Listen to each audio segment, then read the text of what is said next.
Hello, Lander fans, and welcome back to the Stasis Podcast, the show where we give you the inside scoop on each crew member in the game of Lander.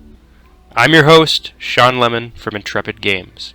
Today we're continuing our journey through the Stasis deck by introducing you to the Colony Commander, all the way from India and voted Best Mustache on Kaimus 2. Let's show some love for Mr. Sankar Raja. Sankar has an operations class level of 5, which is the highest starting class level of any crew member in the game. His personality traits are diplomatic and innovative. When Sankar is your leader, you can discard one activity card to replace any public or private mission in the game. This is an active leadership ability, which means you must use an official order in order to activate it.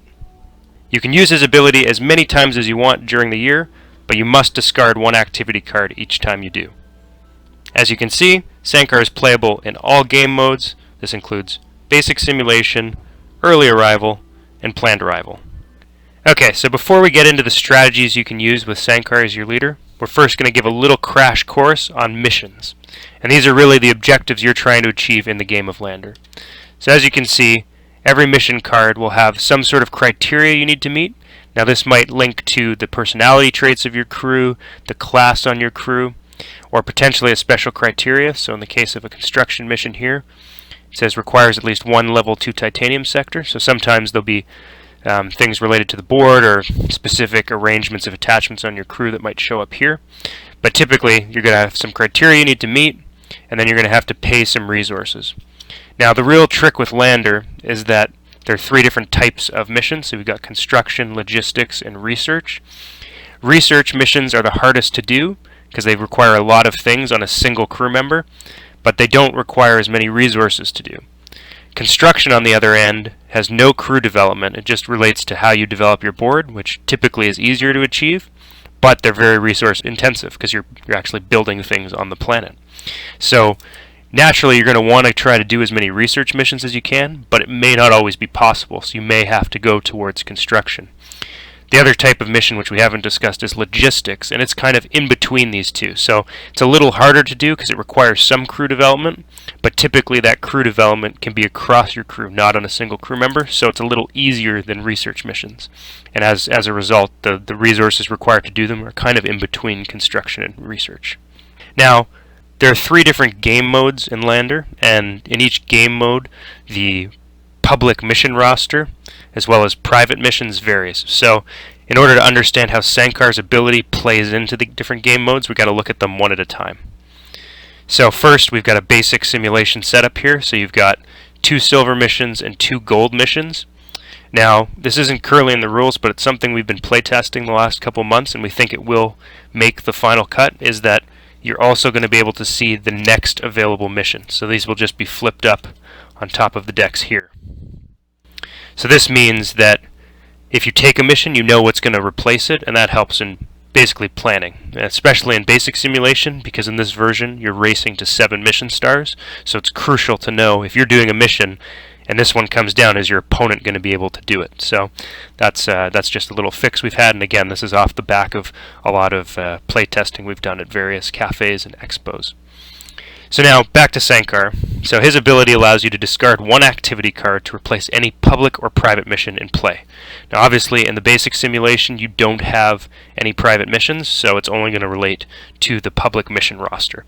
And when we say any mission in play, we mean any mission that's actually on the roster or actually in your hand in the other versions. It does not relate to the ones that are on the decks here because they're not officially in play yet. So in terms of strategies with Sankar in the basic simulation, you're going to want to focus on how close your opponents are to completing a particular mission. So if, let's say, one of your opponents had the science and operations requirements for this mission and had strategic and was just missing resilient, then you might want to consider using Sankar and discarding an activity card from your hand. So you might just say, I'm going to throw away this medipack, you put it in the discard pile, and then you would replace this mission, and this one would come down. And then this one would get flipped over, like that. So you may want to do that to prevent your opponent from who's closing in on a particular mission from getting it. You may also want to do that if you're stuck. So if, let's say, you couldn't do this construction mission, but you could do this logistics mission, then maybe you would consider burning another card, throwing that away, replacing this with this one. Now, the usefulness of that will be determined by the number of players in the game. So if it was just you and one other player, and you could see that they couldn't do this mission, then maybe you would do that, because you'd burn it, they'd make a turn, and it would come back to you, and then you could do the mission. But if you're playing with 3 or 4 players, you might not have that kind of certainty, and you might be worried that someone else could do this mission, in which case it's not as great of a strategy. And again, in basic simulation, you're racing to 7 stars, so you're going to want to do this in a strategic way so that you're not accidentally, putting in a mission that someone else is going to use to win the game. You're going to want to do it in a way that allows you to kind of pull ahead at the end. So now we're going to talk a bit about the early arrival game mode. So as you can see, the mission roster is a little different in early arrival versus basic simulation. Instead of 4 missions on the table, we only have 3, and those are all silver missions. And instead of having gold missions on the roster, every player will be dealt 2 gold missions in their hand at the start of the game, and these are private missions, so only you can see them and only you can achieve them. As you do, you would draw a new gold mission to replace them, so it's always like for like replacement with missions. So let's say you were dealt these 2, and as we mentioned before, construction missions are typically require a lot of resources to complete. Logistics missions kind of more of the same. So if I was dealt these 2 at the start of the game, I would consider using Sankar to potentially burn one of them, so I might discard an activity card, get rid of this construction mission, which requires 4 upgraded sectors, so that's going to take a while to do, and then I would replace it with a new gold mission. And now this is a lot more attractive, because now you're doing 4 stars for 6 resources instead of 4 for 9, and if you look at him, I mean, he's already got the operations and the diplomatic trait, so he's already halfway there. So that's a much better private mission situation than what we had before. Now, another thing to keep in mind with Sankar in the early arrival is that there's accolades in play. So we don't have these in basic simulation, but we do in early arrival and planned arrival. And basically there's 3 sets of accolades, and you play with 1 accolade from each set.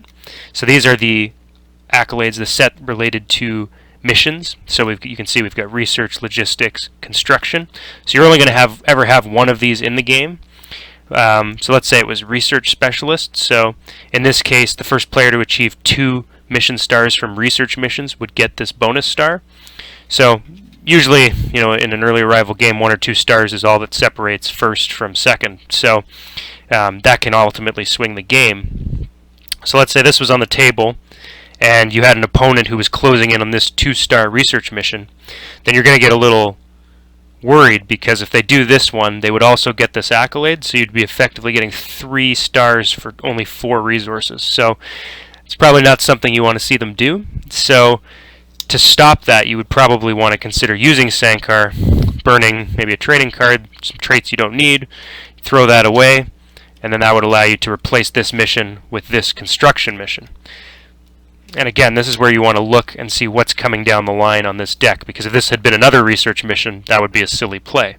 But because you knew it was construction, it was good to do this, because now you're effectively locking the board and protecting this accolade. And remember, if we have a 4-star research mission that we're closing in on, then we want to prevent other players from getting research stars, because then we have a better chance of getting that bonus star, getting that accolade. Like basic simulation, when you do get near the end point, so in early arrival you're playing to 10 stars, that triggers the last year, and then whoever gets the most stars at the end of that year wins. So if you're getting around the point where it's 8 or 9 stars, you're going to, again, want to focus more on this roster, because this is probably how someone's going to get over the line and trigger endgame. So if someone's at 8 or 9, then maybe you're going to look at them closely and try to get rid of missions that they could potentially do. And conversely, if you're at 8 or 9, you might want to get rid of a mission to bring down one that you can do to get you over 10. Okay, so lastly, we've got the planned arrival game mode. As you can see, the mission roster again is slightly different. We have 2 silver missions and 1 gold mission. And as missions are completed, you get to choose whether a gold or silver replaces it, which is a little different. You also get 1 private mission, and you choose if it's silver or gold. And as you complete your private mission, again, you get the choice of silver or gold. So there's a lot more choice in this variant in terms of the types of missions on the roster and in your hand. And there's really 4 ways that Sankar can be used to help your corporation win.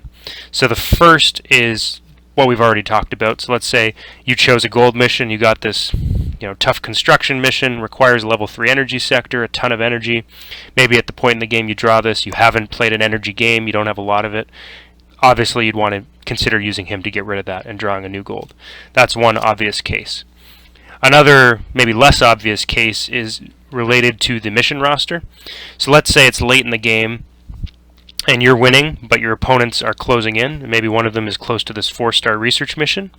You may want to consider using Sankar to get rid of this mission, but then replacing it with a silver mission, which you know are lower value in terms of stars and also higher relative costs. So by doing that, now your opponent would have to take one of these missions which have low stars and high resource costs. They do that one and then they could put a gold down, but now it's going to be one that they haven't necessarily planned for, and now you've eaten into their resources, so maybe they won't have enough to do it. So that's one way the strategy works. It also works in reverse. So let's say you're behind. Maybe you use Sankar to get rid of one of these missions, and then you replace it with gold, so now you have more options to get yourself back in the game.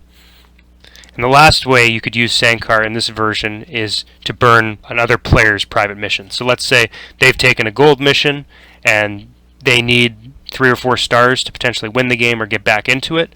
That might be a great point to use Sankar, burn their private mission, and give them a silver mission, because then now they're stuck doing a less efficient one. But of course, you could have situations like this where now you've given them an efficient 2-star research mission that you weren't counting on. So it kind of shows that at the end of the day, you can play the probabilities that there's more research stars here and more construction and logistics here, but there's no way of knowing for sure. So you might end up giving them this one, they can do it, maybe they take the accolade, or maybe they get back into the game. So there's always that risk with Sankar that you're going to potentially overstep and unlock someone who's stuck with their private missions. So when you burn private missions, it's a bit of a gamble, but in certain circumstances, you're probably willing to take that gamble.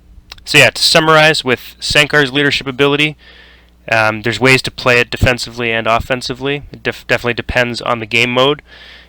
Typically, I'm going to use him right at the start to get a good value mission in my hand as a private mission if you're playing early arrival or planned arrival, and then potentially using him near the end of the game, watching the mission roster to see who's about to do a mission to sort of prevent them from winning, or to help me if I'm close and I need a different mission to win.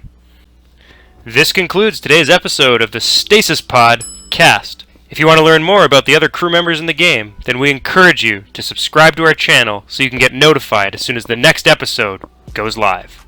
In case you haven't heard, Lander will be launching on Kickstarter March 3rd, 2020.